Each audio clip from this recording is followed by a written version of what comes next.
धनंजय कुमार जी पूछ रहे हैं संत रामपाल जी जो बोलते हैं।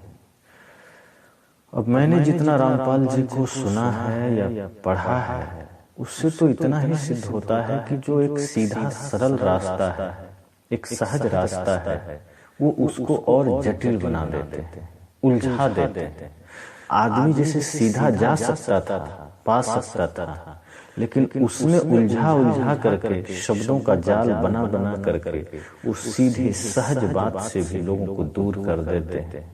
सदगुरु कबीर ने कहा ना, सहज ध्यान दो, सहज ध्यान दो। अगर आप सहज हैं तो सहज में पा जाएंगे। और करना क्या है? ये नाम दान, ये सार शब्द, ये सार शब्द। सार इतना ही है कि वो शब्द जो आपको भी सुकून दे, सामने वाले को भी सुकून दे। सार वही है जो हमारे जीवन के लिए उपयोगी हो, मानवता के लिए उपयोगी हो। आसार वे शब्द हैं जो ना अपने लिए उपयोगी है, ना किसी दूसरे के लिए उपयोगी है। और सार नाम भी वही है, वो नाम, वो गुरु मंत्र, वो बातें जो हमें मन को शांति दे, वो सार नाम है। आप इसको इस तरह से समझ सकते हैं। मैं एक उदाहरण दिया करता हूं कि एक राजा, बहुत पहले की बात थी, बगीचे में टहलने गया, पैर में कांटे चुभ गए। अब राजा के पैर में कांटे, पहले जूते का आविष्कार शायद न हुआ था। आशीष जी पूछ रहे हैं मरने के बाद नेत्रदान और शेरदान करने का क्या मतलब है? ठीक है, मैं इस पर चर्चा करूंगा, लेकिन पहले मैं जो रामपाल जी के संबंध में हमारे आदरणीय श्री धनंजय कुमार जी ने पूछा है, इस पर मैं कुछ चर्चा रखूंगा। एक सीधा रास्ता, एक सीधा मार्ग हमारे सामने होता है, लेकिन हम उसको जटिल बनाते हैं। तो वो राजा बगीचे में गया, कांटा चुभ गया, अपने दरबारियों से कहा कि मैं राजा हूं, मेरे पैर में कांटे चुभ गए। अब राजा के पैर न जाने कितने लोगों के कांटे चुभते रहे, कभी ख्याल नहीं आया। लेकिन राजा पहली बार बगीचे में शायद निकला होगा, कांटे चुभ गए, बहुत क्रोधित हुआ। दरबारियों से कहा कुछ उपाय करो। सारे दरबारी, और अक्सर दरबारी चापलूस होते हैं, इसलिए दरबारियों को चमचा भी कहा जाता था। वो अपने अपने पोथी निकाले, सबने कहा झाड़ू लगा दिया जाए, सारे कांटे बुहार। राजा ने कहा सिर्फ बगीचे में नहीं, पूरे राज्य में झाड़ू लगा दो, ताकि सारे राज्य के कांटे खत्म हो जाए, ताकि मैं कहीं भी जाऊं तो कांटे न गए। राजा का आदेश था, बात तो माननी ही पड़ी। झाड़ू लगाना शुरू हो गया। इतना झाड़ू लगाया गया कि सारे धूल उड़ उड़ कर आकाश में जम गए, लोगों के नाकों में चले गए, लोग त्राहिमाम करने लगे। सांस लेना दुर्लभ हो गया, लोग मरने लगे। तुरंत झाड़ू लगाना रोक दिया गया। फिर सारे दरबारी को बुलाया, कहे तो अनर्थ हो। लोगों ने कहा आपके पैर में कांटे न चूहे, इसका क्या मतलब? पूरी सृष्टि को ही खत्म कर दो। अब क्या उपाय हो? तो इतनी धूल उड़ गई है कि कैसे को देखना मुश्किल है, सांस लेना मुश्किल है। दरबारियों ने फिर कोई उपाय निकाला किताबों से। ध्यान दीजिए, किताबों से कभी कोई सार्थक समाधान नहीं निकलता। वर्तमान की समस्याएं हैं, वर्तमान में ही ज्ञान खोजना पड़ता है। अगर शब्दों में ही अटक गए, किताबें सहायक भी होती है, लेकिन अगर किताबों के शब्दों में ही अटक गए तो शब्द फिर उलझा देंगे, उस शब्दों का सत्य पता नहीं चल पाएगा। तो अब की बार उपाय निकाला दरबारियों ने कि सारे जो धूल उड़ गए हैं, पानी डालकर सबको बैठा दिया जाए।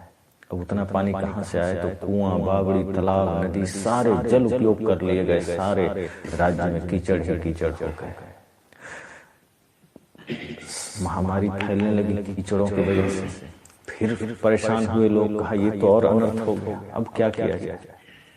फिर दरबारी आए, राजा ने कहा क्या कर रहे हो तुम लोग, कुछ तो सार्थक उपाय निकालो। दरबारियों ने अब की बार बड़ा ही चिंतन किया, मंथन किया। कहा पूरे राज्य में, पूरे धरती को चमड़े से ढक देते हैं। राजा ने कहा ठीक, फाइनल हो गई बात। राजा का आदेश हो गया कि चमड़ा से ढक दो। किसान लोग हड़ताल कर दिए। अभी जैसे किसान का हड़ताल चलता है, मोदी जी के कानून वापस ले लिए, फिर भी हड़ताल चल रहा है। उस समय भी किसानों ने हड़ताल कर दिया, फिर हम अन्न कहाँ उपजाएंगे, हम फसल कहाँ उपजाएंगे, खाओगे क्या, तुम तो मूर्ख हो। लेकिन कौन सुनता है? राजा सुना नहीं, लेकिन तभी एक आदमी, एक बूढ़ा आदमी दरबार में आया, कहा सरकार रुक जाए, पूरे धरती को चमड़े से न ढके, मैं कोई उपाय कर लाया। दरबारियों ने सोचा मैं इतने पोथियों को पढ़ा हूं, इतने शास्त्रों को पढ़ा हूं, कोई सार्थक उपाय ना मिला सिवाय चमड़े से ढकने के। ये एक बूढ़ा साधारण आदमी क्या उपाय लाया? वो अपने झोले में एक जूता ले आया था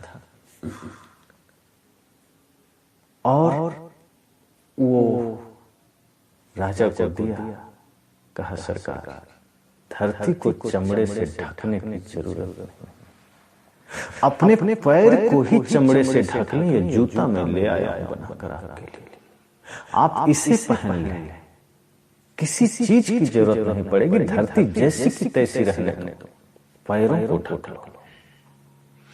पैर ढका जा सकता है, बड़ा ही सीधा रास्ता है, लेकिन यहाँ धरती ढकने के कठिन रास्ते बताए जाते हैं।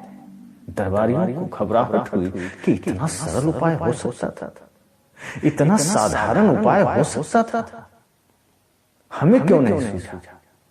और ये रामपाल जैसे दरबारियों को ये सरल उपाय कभी सूझते नहीं।